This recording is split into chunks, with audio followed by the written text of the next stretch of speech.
lounging, son. All right, welcome back to the Comic Lounge. My name's Ryan. Back with me again, as always, my awesome co-host Manny. And we're back with another episode of our weekly poll. Talk our favorite books this week. Again, a lot of good stuff that came out. It was a pretty big week. I don't know about your poll, but mine was massive. But it was one of the It was a pretty big week, and I'm still waiting for a couple of books that are arriving late. So okay.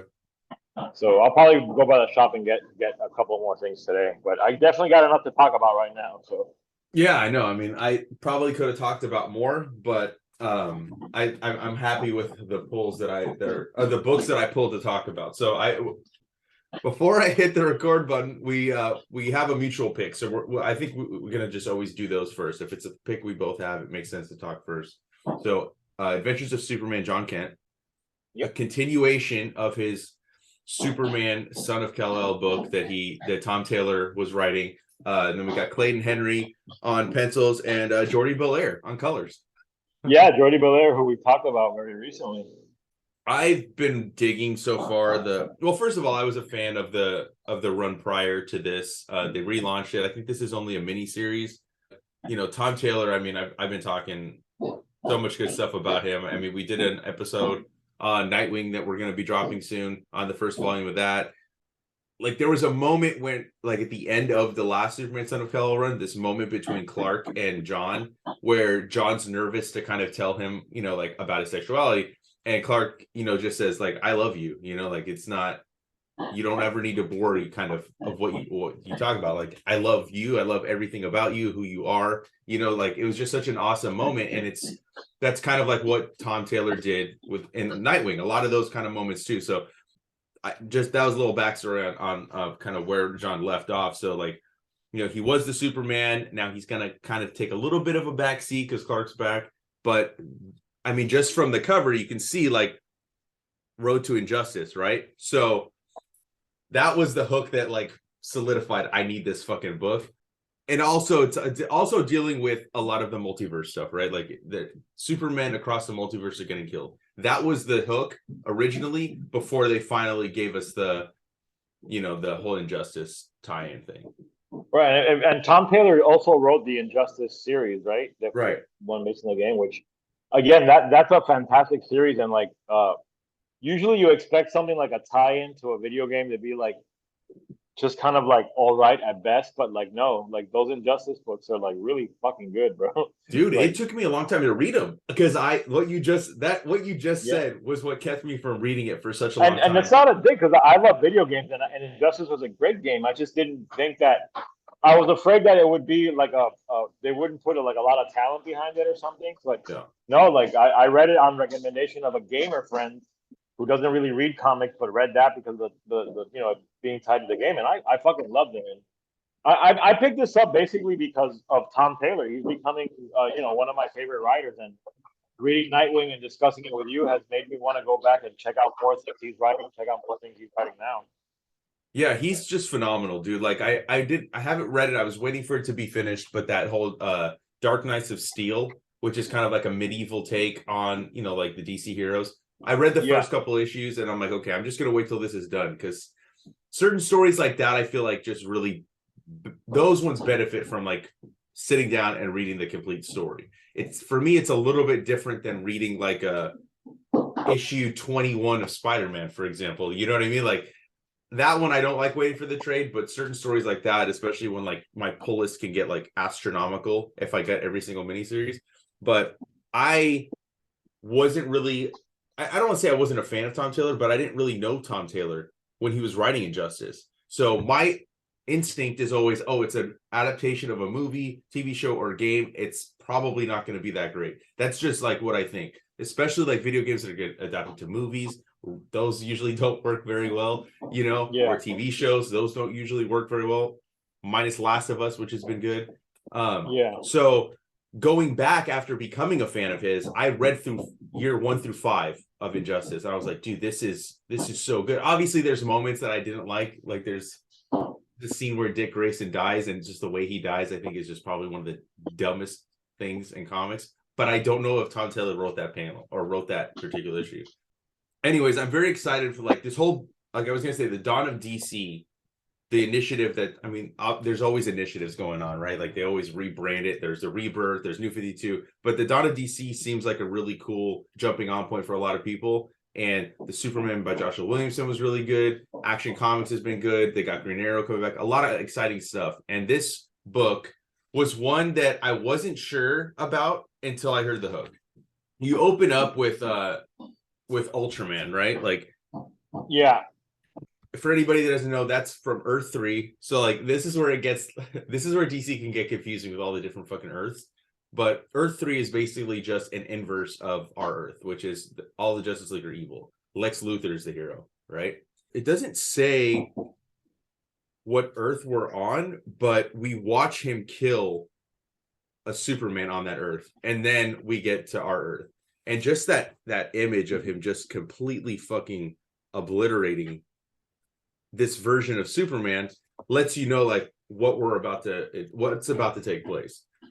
I think it does a good job kind of introducing John and his significant other. I think his name Jay.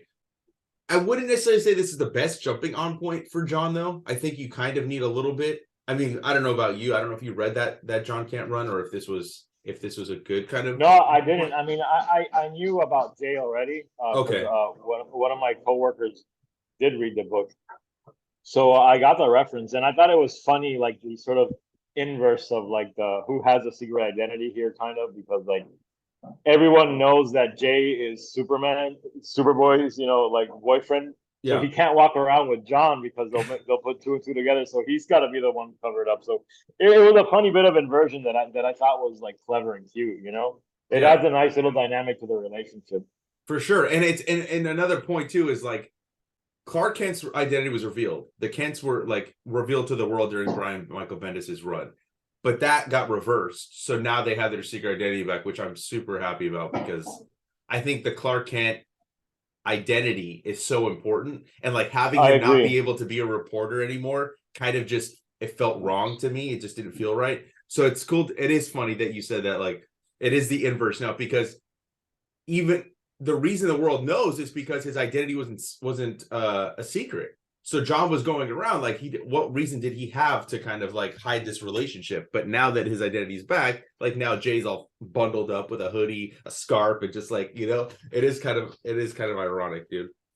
And what I am really digging is that something's going on. John's about to go take care of business, and he calls Oracle and he says, "Call in the Titans." I just love that, like already we're getting the inklings of like the Titans are the premier like superhero team, not the Justice League anymore, Yeah, I like that. I like that too. And like you said, like all this stuff happening at DC is making me want to like jump into a few more titles, like I'm usually a little cynical of a new initiative, but so far like all the stuff I've explored from this like seems really cool. I mean, it's definitely like, look, I'm not necessarily a fan of like initiative after initiative and all the branding on all the books, but for the most part, I don't know, Marvel did used to do that. If you think about it, in like the mid 2000s, like it's like I was talking about it yesterday. I mean, this is kind of going off topic, but do you remember the era of Marvel with the Architects, where you had Hickman, you had Jason Aaron, you had Matt Fraction, you had Bendis, you had Brubaker, you had all these writers, like they really propped up the writer. You don't see that. Like now you look at Marvel and like what huge draw, what huge name do you really see? Like you don't really see it. It seems like it's kind of flipped. And now DC has like the more cohesive, like line wide, connectivity, like Joshua Williamson, Tom Taylor. Zdarsky's probably, I mean, he's around there, but like he kind of does his own thing with Batman. But then you have like Philip Kennedy Johnson, who's come on. He's doing phenomenal work, and like you're just seeing all these creatives, and it seems like there's a more cohesiveness to their line, whereas you look at Marvel and it doesn't feel that way. So that's kind of why I am enjoying the fact that they're doing an initiative, because I feel like DC more often than not is trying to make some sort of a cohesiveness across their line. Marvel has a crossover happen, and then none of the characters in their regular books it even acknowledges. It doesn't even make sense to me. It's like, well, what does that event mean then? It was pointless. I'm talking about Axe for anybody listening and watching. Like I didn't understand the point of that. Just from the cover, I like that it calls back to like you remember the Electric Superman. Electric Superman, yeah, of course. Yeah, I was about to mention that. So like this is also kind of tying into Lazarus Planet. If you haven't read Lazarus Planet, like when that happened, he had his powers got a little like weird, right? Like the electricity kind of powers started coming into play. What I really get is I love the multiverse stuff. I love all the like different versions. Same. Like that's something I really dig. So I love that we're in Earth 2, which is another book that Tom Taylor wrote. He wrote that Earth 2 book back in the day that introduced this Val Zod version of Superman. Yeah. So it's not President Superman, but it's another, it's another version of Superman. Having this moment too with Mr. Terrific, because at that point Mr. Terrific had left our Earth and was on Earth 2. And so there's all these cool callbacks, to prior stories, and we're obviously going to see that moving forward with the Injustice. I just thought this was a really fun book, and I love John. I didn't like that they aged him up. I did too. I did not like that. I thought it was like kind of a disservice to the character. I think the dynamic between him and Damian was something I really enjoyed watching, because it was, I mean, Damian is such an asshole, but like watching him with John and then like the back and forth between them, and it felt like to me at the time, felt like a cheap ploy to do Superboy and the Legion of Superheroes when they did that at DC with Bendis. But whatever, like I think he's grown into a really interesting character, a very cool character. And, like him just talking about this, like we're getting like the hints of where he was. So I don't think this has ever been mentioned, because I've pretty much read all the Superman stuff since he's aged up. But now you find out that Ultraman had him trapped for years. Like just look at, I mean, just like that simple, like him kneeling, in fucking what looks like hell. I don't know where he is, but he stole my childhood. So now John has like a reason. So it's not just it's personal, yeah. It's not just that he is going to like save these Supermen. Like no, now he's got a connection to it. And then this version of Red Tornado, I thought that was a cool twist. Oh, you didn't know that? Okay, so see that? Oh, yeah. That's cool. That was cool that you didn't, like, I knew already, because like I read some of the Earth 2 stuff. I didn't read all of it. But yeah, that's like just the look on her face too, because she's like, I lost my my Kal-El, my Clark, and then you find out. Yeah, I mean, spoiler alert, I guess. I mean, but it's like the Red Tornado from Earth 2 is Lois Lane.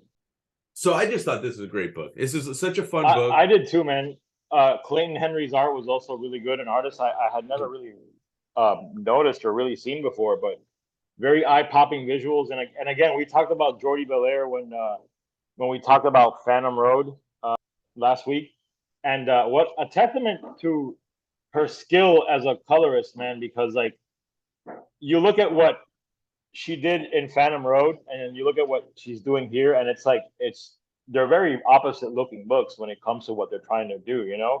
Like one is a horror book. This is like a like big epic superhero adventure book, and she's kicking ass on both, man. Like some of the colors here, I wanted to point out one particular set of panels that I really loved. Was this one here at the bottom with all the primary colors?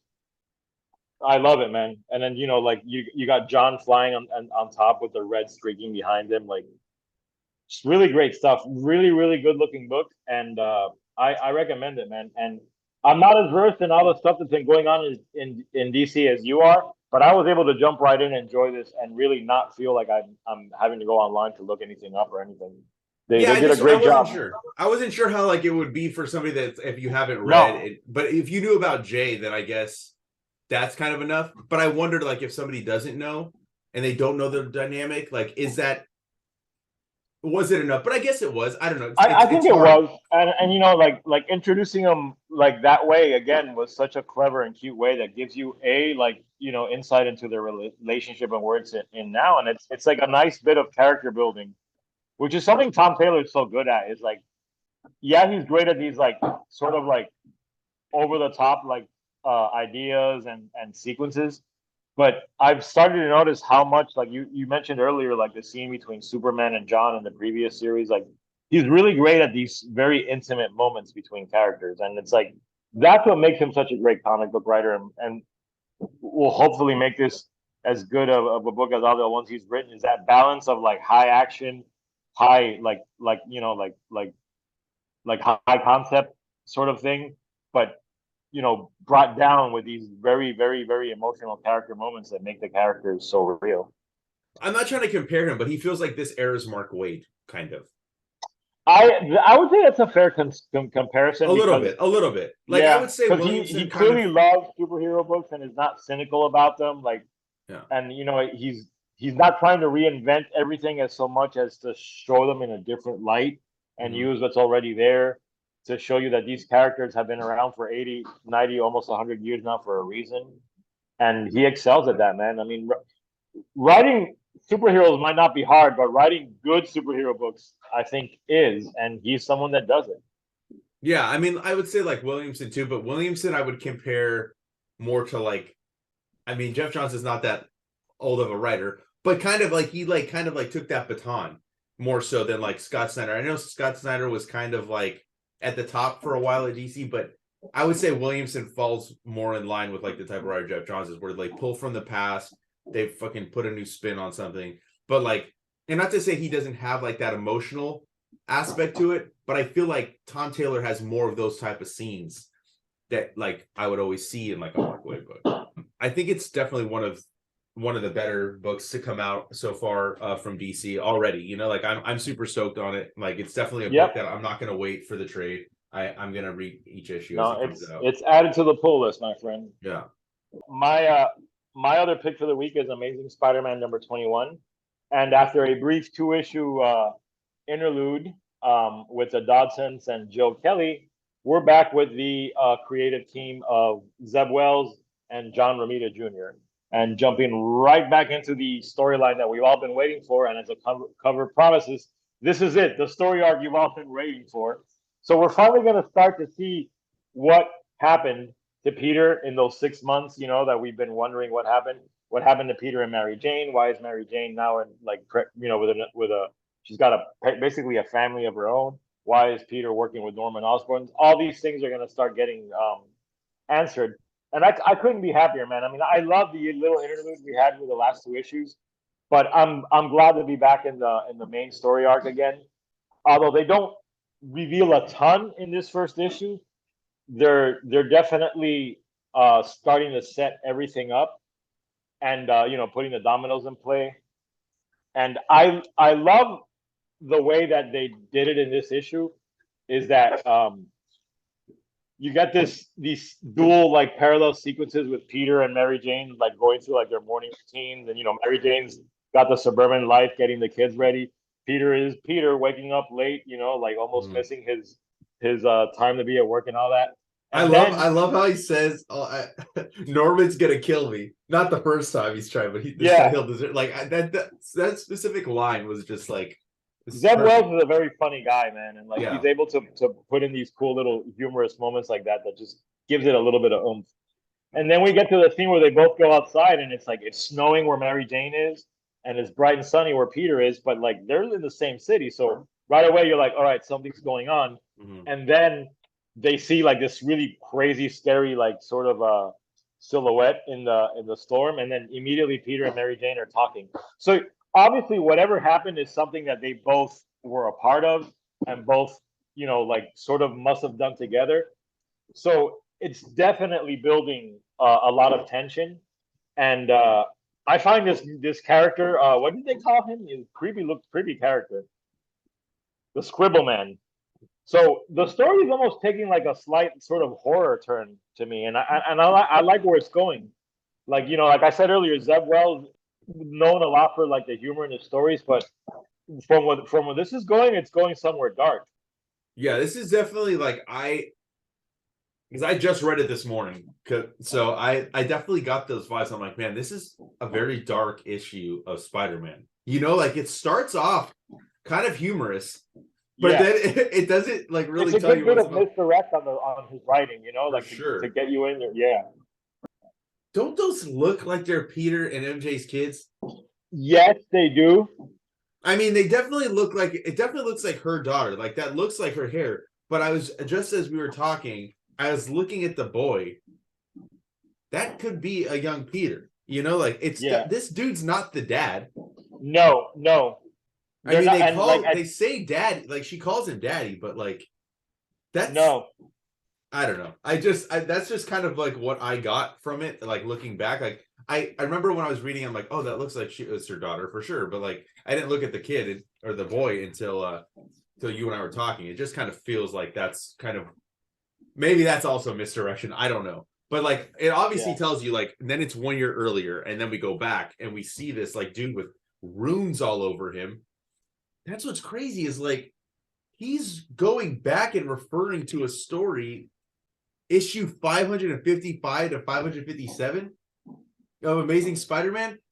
This is issue 915 legacy number. That's like over 350 issues ago that he's calling back. I don't know. I really dug this issue. I just want to know what the fuck's going down. I want to know what this mystery is. I want to know too, and I'm on board. I've been on board with this title since Zeb Wells and Romita Jr. launched it together. Yeah. And again, Romita's crushing it on. Dude, it's so funny. I had the same fucking page open. Yeah, man. Like he still got it, dude. He still got it, man. And what I love about Romita Jr. is that he's been able to sort of evolve his style over the years and like experiment with different ways. Romita Jr. has been around what, like 30 years now, easily, maybe even more than that. Dude. He was. I mean, I know he did X-Men in the 80s. I know he did Spider-Man in the 80s. So he came back and did X-Men in the 90s as well for a short period of time. That was my first X-Men comic. Was Daredevil. Yeah. With Ann Nocenti, and then he did, Man Without Fear. Yeah. I mean, he's done so much, dude. I mean, like, I love DC. I love Romita Jr., but I think he needs to be at Marvel. That's just my opinion. I think he works better in the Marvel universe. There's just something about it. I don't know if it's because I was so used to him only being at Marvel, and then it felt like such an abrupt, like, jump when he did DC stuff. But I was so stoked when they announced him coming back to Spider-Man. Like it just feels right. He is one of my favorite Spider-Man artists. Yes. And I think he's doing some of the best work of his career in this. I think that I really feel like the pairing of a good inker means a lot, and Scott Hanna inking him is a very good pair. Like it works, dude. It's like he brings out the best in his pencils and brings a ton of energy that's already there, like dormant. It brings it out. Like you said, I mean, it's when you notice that this is like a true like a symbiotic relationship between like colorist, inker, and penciler, where they're all sort of bringing out the best. I mean, Marcio Meniz, the colorist. I'm probably butchering that last name, but a name I don't recognize. But these are some really good colors, especially when you're talking about that page that we showed, like the way that everything pops off the page and the energy to it. Yeah, I think it's lettering. A really good issue of Spider-Man. This villain, I think they called him Rabin, right? Or no? Yeah. Or I don't know. The jailers in Rikers Island called him that, but I'm not sure if that's his name. But I kind of want to go back and read these issues that this is a callback to. Like I have a lot of Spider-Man, a pretty large chunk of Amazing Spider-Man, but I don't remember this storyline. And I mean, Wolverine's in it.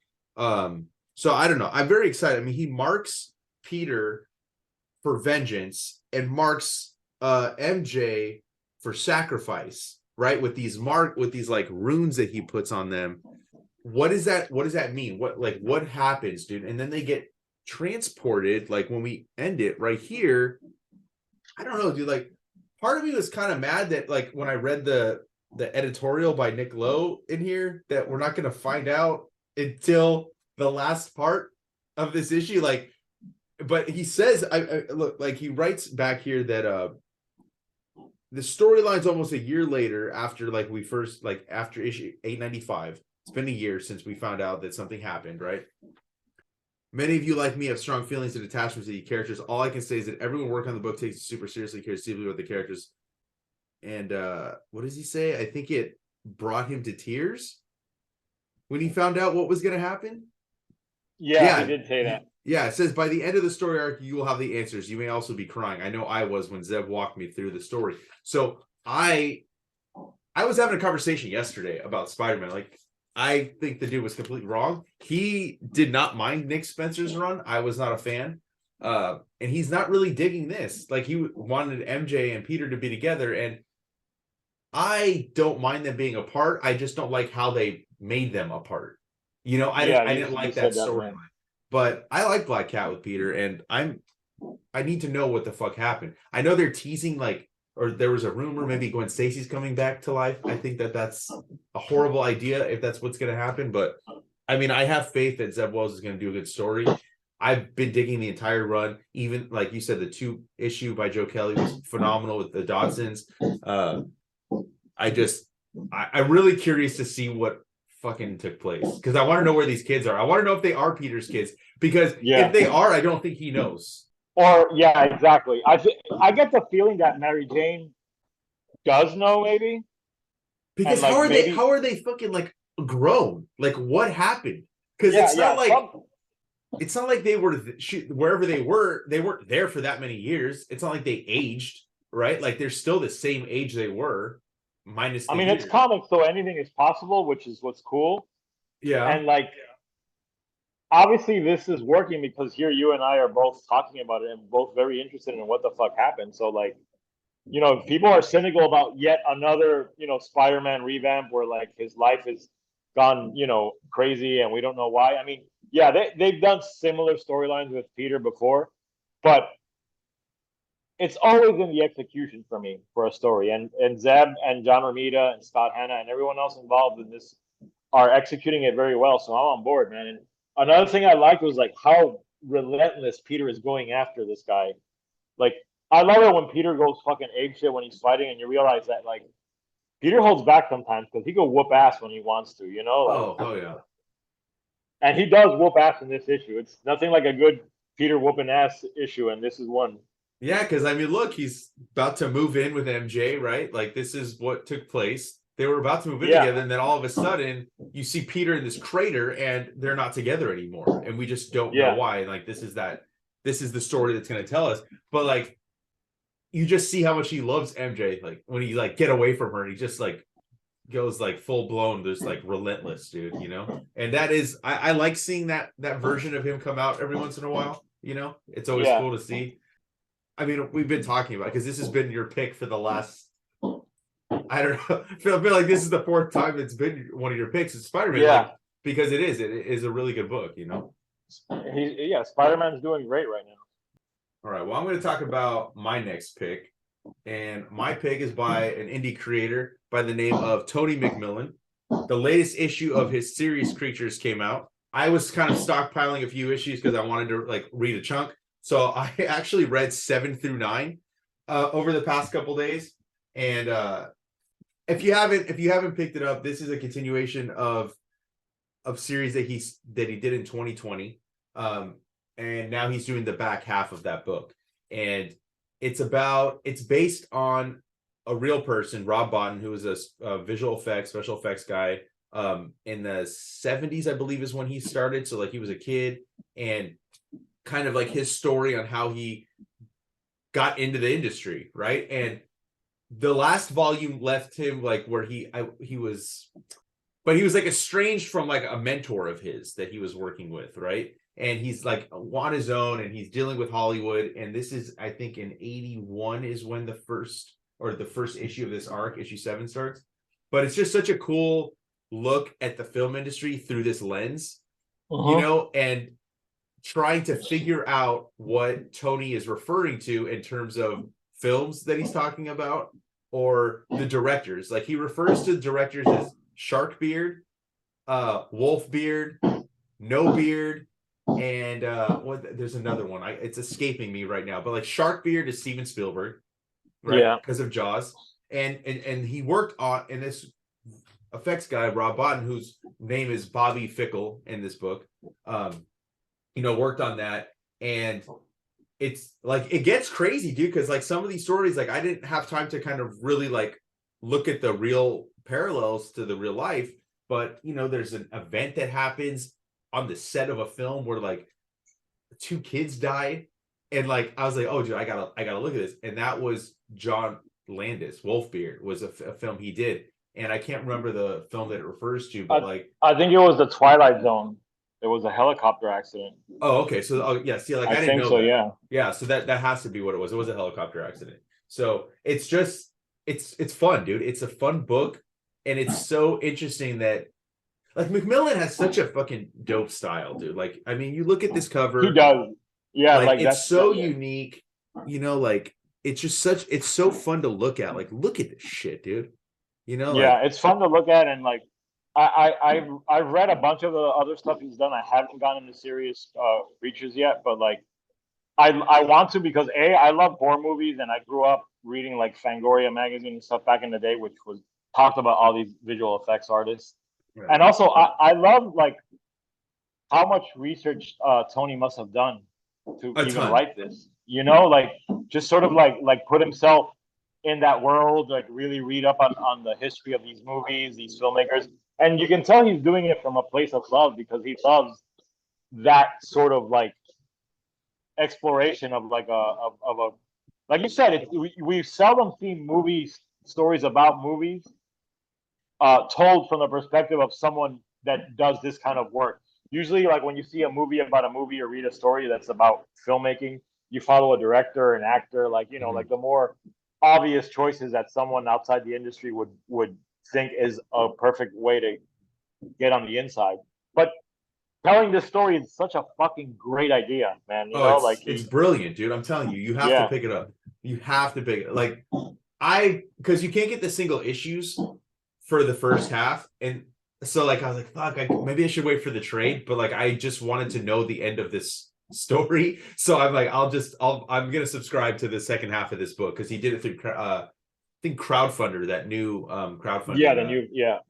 But yeah, dude, it's just so cool. Like even like talking about like you know like showing like certain scenes from like this stuff, right? And then you have him, you have from Star Wars and stuff like that. Yeah. So and then there's a page where he's showing obviously Freddy Krueger, right? With Nightmare on Elm Street, yeah. Yeah, Nightmare on Elm Street. So there's just so much fun stuff to kind of like look at. So it takes me longer to read his comic because I'm constantly like poring over like I don't know enough about the horror genre and stuff like that. Like that wasn't necessarily something I really dug growing up, but there are things I do know, like when he's talking about ET, but he calls it LV, you know, and showing like a young Drew Barrymore changing her name, and then in this latest issue, talking about like kids, children in the film industry, and there's like a little girl that's from one of the movies, and she asks, or Bobby goes to his old mentor's house, right, for Thanksgiving, and he kind of stayed away from him because he works with Wolf Beard, which is John Land, you know.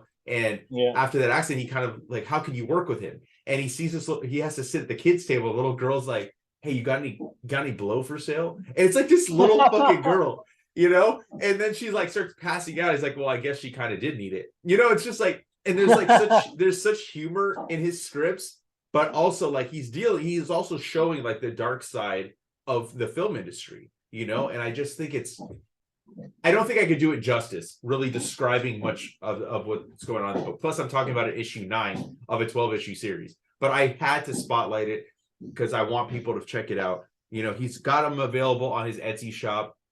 And everything he does, dude, like you mentioned Attaboy, right? He has a book called Lumen, which is a really dope book. Really dope book. And I know he teases it in here, this book, Ballad of the Battle Damaged, which is going to have some crossover with some of his characters from his other book, plus a couple new ones.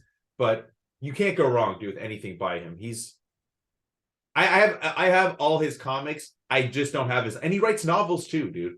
Those are the only things I don't have. And he plays music because like I've seen him playing the guitar on social media and stuff. So yeah, a podcast. I know he started a podcast too. Like he's a funny motherfucker, dude. Yeah, he is. Yeah, you know, he's such a cool dude, so down to earth, and all that stuff that oozes off his personality is also very present in his work. So it comes across when you read his work too. So yeah. So if any of you have kind of seen it, like real quick, like I discovered it through the Kayfabe channel, not through the group.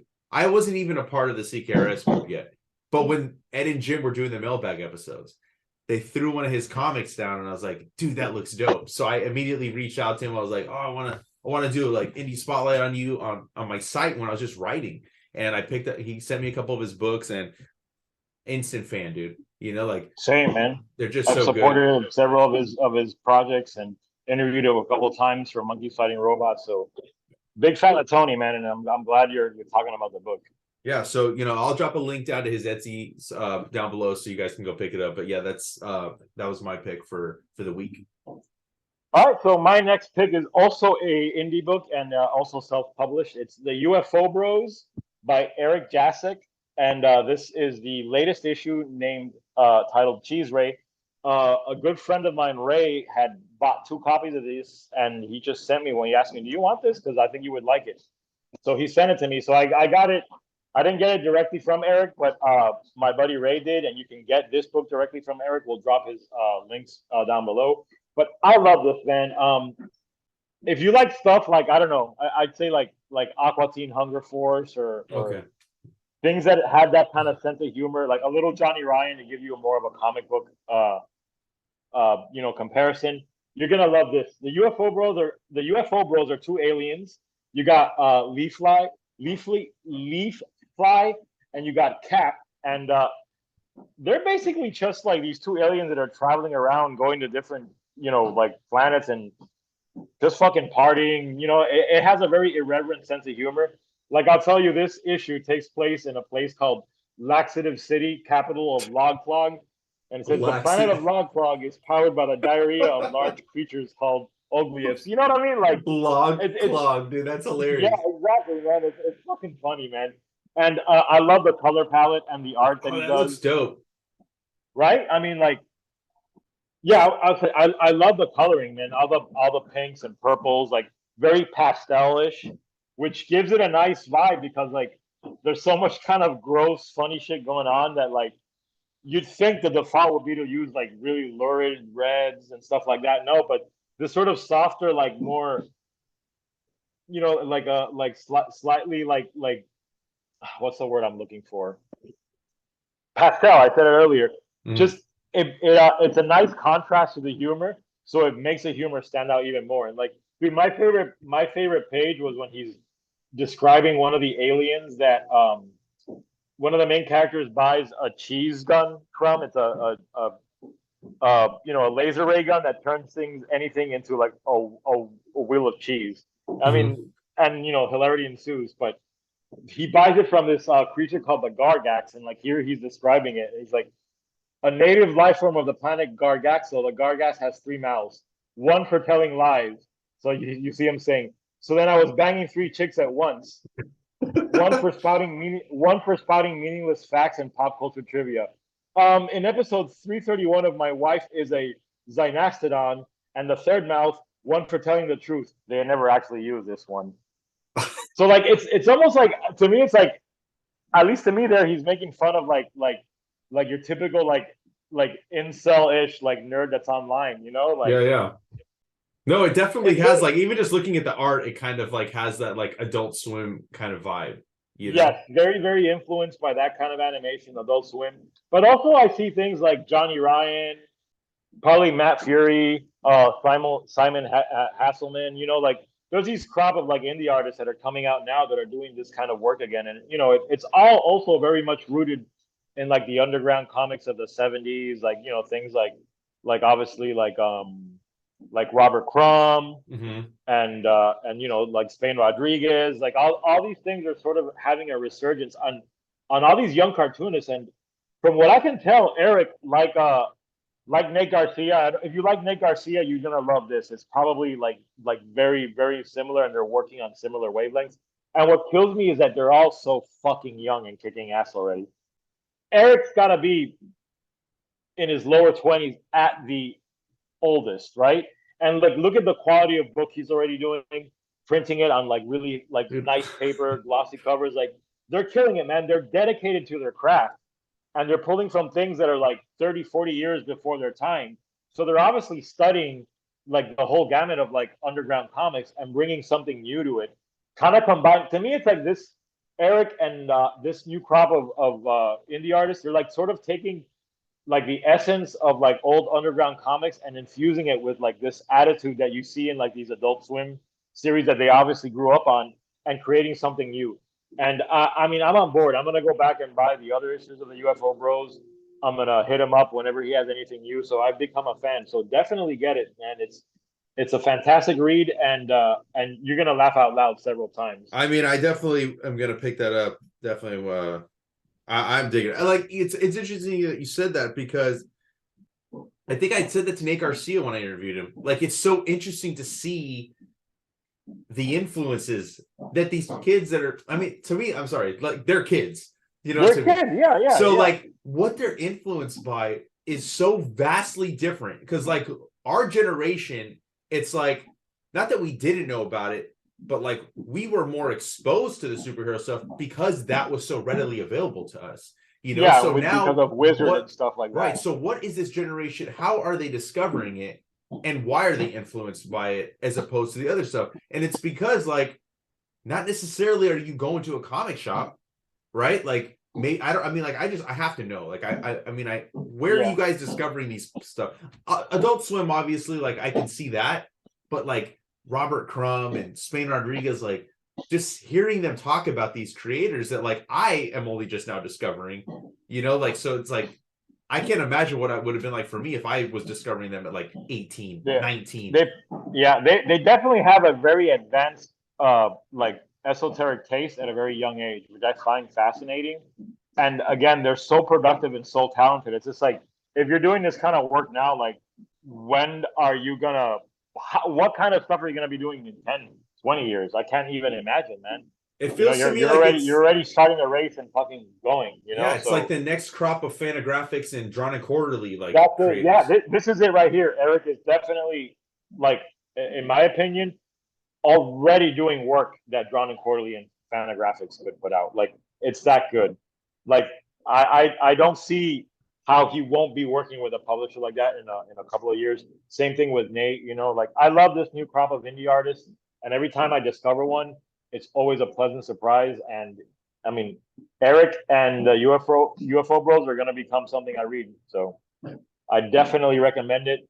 You can find him on. We'll drop his links below. He's all over social media, especially on Instagram. So you can check out his work there and order the book and all that. Right on, dude. Yeah, definitely check that out. And then my last pick is you mentioned it before is Emma Kubert's Stoneheart. So we got a new creator-owned book by her. She's doing all of it this time. She's writing and drawing and coloring. Another dip into the fantasy realm, which is, you know, I think that's her bread and butter, dude. She really loves fantasy. I talked about it with her.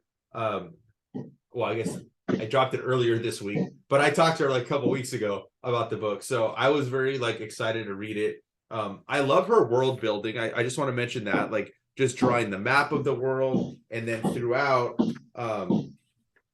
at the bottoms of some of the pages, she like explains what certain things are, right? Like, well, you can't see that, but she'll explain like the different classes, right? Or the city and oh yeah, like the animals that you'll see, right? Like she's explaining it like in a way that like kind of helps the reading experience, which I don't really see that very much. I think it's kind of a little bit different. I mean, I don't remember seeing that in anything recent, but I like this setup. It starts out, you know, in a flashback, all black and white, which I kind of dig. You know, I wasn't expecting this at all. And I did read it too, so Oh, you did read it? I had to read a PDF of it because my shop didn't get. Oh, I wasn't sure if you read it. Okay, so you did. Okay, you did read it. So I don't know. I dug the book, dude. I like that. You know, like when you get back to what I can imagine is the present, like you get her, and she very reminiscent of Evan Cuber herself, even so much as like the eyebrow piercing. You know, like so I noticed that too, and I did notice how she's playing around with her art in this too. Like, you know, like you said, she goes to black and white. The different sections in the past and in the present are like, you know, drawn slightly different so that like you can tell that it's not the same time period. And like you said, she's doing it all in this, and she's definitely living up to her namesake because she's a talent on all fronts, man. I mean, great lettering in this, great coloring, great penciling, great writing. Mm-hmm. I mean, I listened to the interview you did with her, and I believe this is the first time she's actually written and done it all, is what I'm saying, right? Yeah, usually, I mean, she did a web comic, but yes, this is the first like actual comic book that she's doing by herself. I love like you don't really know like the mystery behind the main character. Like Paladin Stoneheart, right? Obviously is the namesake of the book. As this moment happens, right? Like her memory's obviously being erased. Yeah. And then we get Shade. What do they call her? What's the last name that she has now? Shade Whisper. Shade Whisper, right? Age 20. But that's definitely, I mean, that is the character we're seeing in the beginning. So like you get, but she's completely different. You know, like she doesn't look all haggard. She looks like this like really perky, you know, like happy-go-lucky character. And then like we're getting the build out. Like she's going to the train to be a blacksmith, and we start to meet the supporting cast that are going to be a part of the book, obviously. What I really dig too is like as she's building this, like she obviously has some skills, but they don't really like, they allude to it like, well, how is she so good at doing what she does? And I love this. I mean, obviously it's going towards the end of the book, but I love her creature design, and Yeah, I really love the cool. sudden like the red eyes, and then dude, she just like this goes to fucking town, dude. Like this is such a great double page splash, and that's where you start to see like she doesn't know, right? Like that's basically the hook. Like she is this paladin, and memories erased, and now she's just a regular person. But now we're gonna start to see like, you know, like her powers and stuff. Like I don't know what a paladin is, but I'm very stoked to see what's going to come of this book, because I don't know if you and I have talked about it. I feel like we have. There's not enough fantasy books coming out. No, yeah, we have, But I kind of read it last night, but I was drifting off to sleep, so I couldn't remember everything I read. So I reread it again. So I'm glad I reread it again, because I definitely would not have been able to say anything about this book. But I love, you know, kind of the setup. I love the world building. I think that she did a really good job for the first issue. Little bit of pieces of everything that, you know, kind of help set up where we're going to go forward from here. But I'm excited to see what comes of this book for sure. Yeah, me too, man. I'm definitely gonna stick with it. I got one more to talk about, and it's, you know, one I've talked about a couple of times now. I think I've talked about every issue, so I'm gonna jump right into it. And it's Batman and the Joker, the Deadly Duo, issue 5 of Mark Silvestri's Black Label Batman series. I feel like we've already said so much about this book, but man, every issue just brings me, you know, something even newer and cooler that he's done. And again, Mark Silvestri is killing it. He has probably already become one of my favorite Batman artists of all time. This might be some of the best work he's ever done. You need to be reading this book. It's one of these books I know I'm going to double dip, because I'm probably going to get the trade too. I can only imagine what kind of extras it's going to have, because the single issues do include his pencils. And like you said earlier, like that's just killer, man. Just his yeah. They could have printed that book, and I would have been more than okay with it. Yeah, and that's not to say anything about the colorist. You know, like Eric Prianto like did a great job coloring, but I mean, I would have been completely fine with just pencils. You know, it's and insane. in this issue in particular, the story is starting to sort of come together. So you're starting to see like who the person behind the big mystery is and why it happened, and it's definitely creepy. Like he's almost creating a very horror movie kind of storyline. It definitely fucking turned very horror towards the like back end of this issue for sure. And it's pretty gruesome for, you know, it's a Black Label title, so you know DC is gonna be able to go a little further with all that stuff. But I mean, it's been a great story. He's brought in a lot of the extended Bat family to flesh out the story and give you his takes on Nightwing and Catwoman. I love the Batgirl. I love the Batgirl scene. I love Batgirl, and like I love like the yellow boots she has on. Yeah, they almost look like Doc Martens, and like, you know, just yeah, that's like from. I know they used the costume from that era, like the Batgirl of Burnside. I don't know if you've ever read those. No, but that's like when she had like those Doc Marten type boots and stuff, and like the more practical type costume. But I love the I love the interaction between her and Joker, because obviously like they have a history, right? But he's like, oh, how are you gonna like fight me like when I'm shackled? And what does she do? She fucking shackles herself, dude. Yeah. That was pretty dope. I love his take on the Joker too. Like he's never stops being the Joker, you know, like it's your classic Joker. But Yeah, I mean, it's great, man. I mean, I can't say enough. I feel like I'm gonna sound like a broken record on this title, but every issue has been stellar. It's gonna be definitely one of one of this year's favorite, one of this year's best books when all is said and done. yeah, And I can already tell that like if DC does this justice and publishes it in a nice edition, it's gonna be like one of their evergreen Batman books too, I agree. as it should be. Yeah, And please do an artist edition or something, or a Batman War or one of those special editions that you do, because I want to see more of these pencils blown up in different stages of being produced. I Because, just want to like I see the said, whole book like that. Like yeah. I'll triple dip for this book if they do that. You Oh know? hell yeah, yeah. Again, if you love Mark Silvestri, and who doesn't, because he's one of the best artists we ever had, he is doing career high stuff in this book. So go It's get it. so crazy to say that. Like we just said that about Romita Jr., how like it's some of the best work Romita Jr. has ever done. And like he's been in the industry for like 40 years. Same with Silvestri.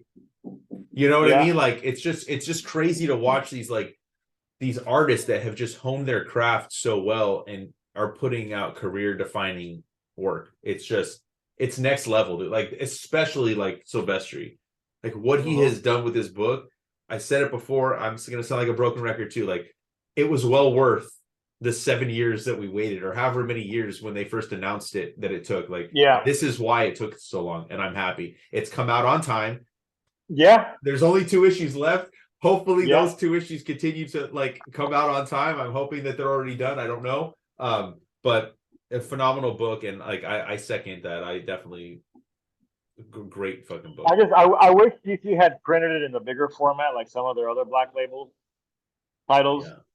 But I mean, I have a feeling we'll eventually get that kind of thing from this book, because anything I read about it, everyone is singing praises for the art. So they'd I be wouldn't be foolish. surprised if they did an absolute edition of this. Yeah, You which know, like is something I would buy. So yeah, so quadruple dip probably for yeah, me. I man. don't know. Yeah, I know I'm very excited about the story. I think it's a great book, and yeah, dude, another fucking awesome week, dude, of comics.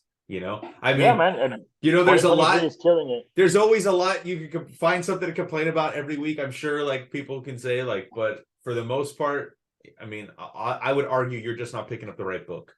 You know, I was gonna so say, man, focus on the positive and what's good, and don't pay attention to the negative, and you're gonna find yourself reading some good comics, which is exactly, all we want from week to week, man. You know, like yeah, there's good books out there. I mean, we just reviewed books that are self-published, that are from a smaller publisher like Image, from the big two, and all of them are great in different ways. So, like, whatever you want to read is out there, man. Like, we keep saying it every week, yeah. and doing these weekly picks is reinforcing how good comics are right now.